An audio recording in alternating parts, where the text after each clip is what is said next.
की वीडियो में मैं कुछ आइडियाज़ शेयर करूंगी कि आप अपने मंथली एक्सपेंसेस कैसे मैनेज करें और अखराजात को कैसे कंट्रोल करें, और कुछ डेली रूटीन भी आप लोगों के साथ शेयर करूंगी। अस्सलाम वालेकुम व्यूअर्स, उम्मीद है आप सब लोग ठीक ठाक होंगे।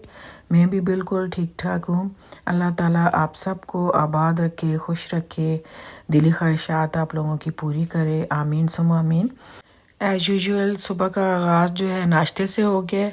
मैं चाय बना रही थी और नान मेरे घर में बहुत शौक़ से बच्चे खाते हैं, मुझे ख़ुद भी बहुत पसंद है। उसे पानी लगा के और फिर तेल लगा के फ्राई करके खाते हैं, चाय के साथ बहुत अच्छा लगता है। कभी कभी पराठे भी बन जाते हैं, कभी ब्रेड खाते हैं बच्चे। इसी तरह बस चेंज कर करके नाश्ता होता है। तो चलें फिर मैं टॉपिक की तरफ आती हूँ। आजकल सब ये मानते हैं, मैं भी ये मानती हूँ कि महंगाई बहुत ज़्यादा है, लेकिन अब और तो कुछ भी नहीं हो सकता। हमें इसी तरीके से इसी महंगाई के साथ अपने अखराजात को मैनेज करना होगा, समझदारी से, स्मार्ट वे से। हमें ऐसे तरीके से अखराजात को मैनेज करना होगा कि ना सिर्फ हम महीने के आखिर में परेशानी हो, बल्कि कुछ ना कुछ बचत भी हो। तो उसके लिए ये ज़रूरी है, सबसे पहली बात ये है कि कोशिश करें खाना घर में बनाएं। सब चीज़ें घर में बन सकती हैं। घर का खाना साफ़ सुथरा आप अपने हाथ से बनाते हैं, आपको पता है, पानी साफ़ यूज़ हुआ है, बर्तन साफ़ हैं। सब्ज़ी बनानी है तो सब्ज़ी, चिकन, गोश्त सब आपने वॉश करके हाइजीनिकली सारा खाना बनाते हैं। और बाहर जितने पैसे हम लगाते हैं उसमें हम 3-4 दिन घर में डेली अच्छे से अच्छा खाना बना के खा सकते हैं। एक तो वो साफ़ नहीं होता, मायारी, ना ऑयल डलते हैं उसमें, ना मसाला जात डलते हैं। तो घर में हमें पता है कि हम बेसिक मसाले जो है वो साफ़ सुथरे अपने हाथों से डालते हैं। हमें पता है हम क्या डाल रहे हैं और कितना हाइजीनिकली खाना बना रहे हैं, और जो कि बच्चों की हेल्थ के लिए, आपकी अपनी हेल्थ के लिए बहुत ज़रूरी है। एक तो इस चीज़ का ख्याल रखें। और दूसरे नंबर पे बिजली के बिल जो कि बहुत ज़्यादा भारी आजकल आते हैं, और बिजली के बिल, गैस के और पानी के बिल काफ़ी जो है बजट पे बोझ डालते हैं। तो उसके लिए ये है कि जिस रूम में आप हैं सिर्फ वहीं की लाइट चलाएं और बाकी कमरों की लाइट बंद कर दें। जिस रूम में आपका ज़्यादा टाइम गुजरता है, जहाँ टीवी भी पड़ा हुआ है, सब टीवी भी देखते हैं, बैठते हैं, तो बस वहीं की लाइट जलाएं। और अगर बच्चे कंप्यूटर का रूम दूसरा है, जैसे मेरा भी घर में कंप्यूटर दूसरे रूम में पड़े हुए हैं बच्चों के, तो कभी वो बैठ के वहाँ खेलते हैं, तब तो ठीक है, लाइट जल रही है, कोई मसला नहीं है। और आप मानेंगे कि दिन के वक्त जो है मैं उनकी जो ब्लाइंड है खिड़कियों की वो हटा देती हूँ। अगर लाइट जल रही है मैं लाइट बंद कर देती हूँ। मतलब बच्चे हैं ना, वो इतनी तकलीफ़ नहीं करते कि ब्लाइंड को खोल लें और लाइट ना जलाएं, लेकिन हमारा काम है तो फिर वो मेरी ड्यूटी होती है कि मैं देखती हूँ।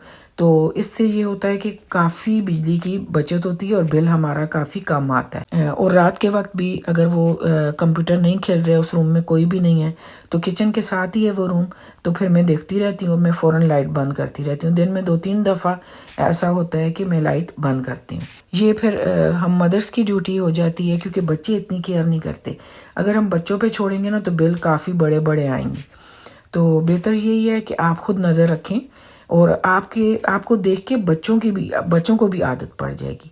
मेरे बच्चों को काफ़ी हद तक आदत है, वो इस तरह के, मैं शुरू से ही बच्चे जैसे जैसे बड़े हुए वो मुझे देखते थे। मैं जहाँ भी रहती थी, पाकिस्तान में थी, अमेरिका आई, मैं हर जगह इस तरह बिजली की केयर करती हूँ। जो पैसे हम बिजली के बिल पे करने पे देंगे, वो पैसे महीने के आखिर में या 2-4 महीने इसी तरह थोड़े थोड़े जब जुड़ेंगे, तो कोई भी आप बड़ा काम, कोई ज़रूरत पूरी कर सकते हैं, कोई भी अपना काम कर सकते हैं। और इसी तरह इस्त्री का काम जो है आप दिन में कर लें, क्योंकि शाम में और रात में रेट बिजली के काफ़ी ज़्यादा होते हैं। और इसी तरह गैस की बचत भी इसी तरह करें कि गैस का जो फ्लेम है वो ज़्यादा, जब कुकिंग करें, ज़्यादा ऊंचा ना रखें।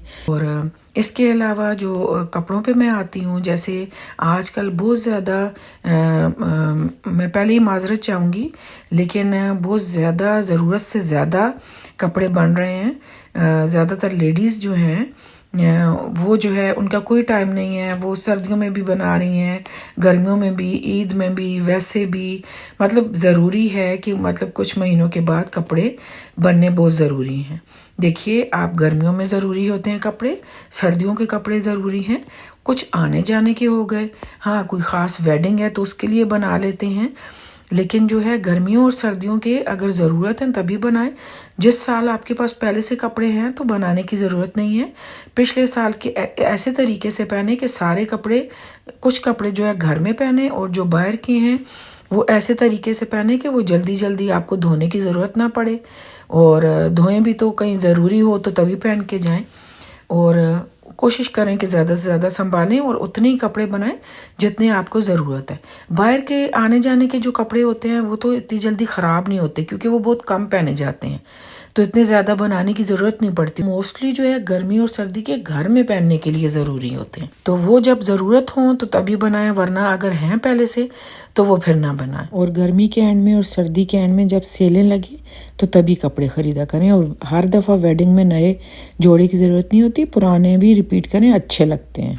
और इसी तरह आपके पास थोड़ी सी जगह है, अगर गमले रखने की जगह है तो सब्जियां घर में उगाएं ताकि बचत हो आपकी। उसके बाद जो है मैं ग्रासरी के लिए चली गई थी। ये मैक्रोनी ले ली थी, स्पैगेटी, ऑयल, कुछ मैंने ग्रासरी दिखाई थी आप लोगों को, लेकिन टाइम कम था तो सारी नहीं दिखा सकी। तो ये वॉलमार्ट के नाम से स्टोर है, अमेरिकन स्टोर, तो हर चीज़ यहाँ मिलती है। और इसके अलावा अगर आपका बजट इजाज़त नहीं देता तो आप हेल्पर ना रखें घर के कामों के लिए, तो उसका ये फ़ायदा होगा कि आपकी हेल्थ भी अच्छी रहेगी, आपके पैसे भी बचेंगे, और अपने हाथ से काम किया हुआ तो उसका मज़ा ही कुछ और होता है। तो ये कुछ चंद बातें तो और भी हैं, वीडियो लंबी हो जाएगी, किसी और वीडियो में मैं फिर शेयर कर दूँगी। तो ये चंद बातों का आप ख्याल रखें तो आप महीने के आखिर में आपको बिल्कुल परेशानी नहीं होगी। और खाने भी घर में भी ऐसे बनाएं कि हर चीज़ बनाएं। हर वक्त गोश्त चिकन बन रहा है तो वो तो अफोर्ड करना काफ़ी मुश्किल होता है, तो आप सिंपल खाने भी बनाएं, जैसे अंडा करी, आलू शोरबे वाले आलू होते हैं, आलू का हगीना आप बना सकते हैं, आलू का भरता बना सकते हैं, बच्चे बहुत शौक से खाते हैं। आलू की कतलियाँ हैं, मेथी आलू हैं, आलू के कबाब बच्चे बहुत शौक से खाते हैं, वो बर्गर बना के आप दे सकते हैं।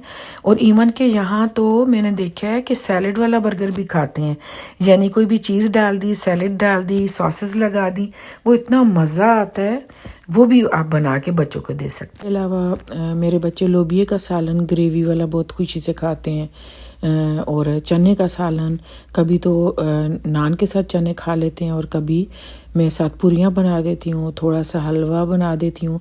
हलवा सूजी थोड़ी सी हो, वो इतनी ज़्यादा हो जाता है, तो इस तरह आप चेंज कर करके बच्चों को बना के दे सकते हैं।